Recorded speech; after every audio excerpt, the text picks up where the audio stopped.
চোখানি জমা নীল হলে তবে ওরাবে শঙ্খচিল।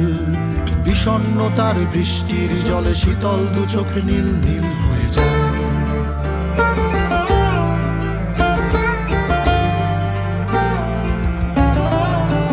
মনে পড়ে শূন্য পাতার গান, বুকে জমা নীরব অভিমান।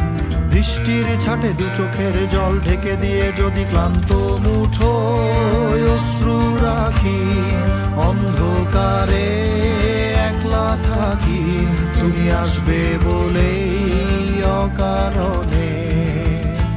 হৃদয়ের বিলবোর্ড জুড়ে উড়ে যায় শত লাল নীল পাখি।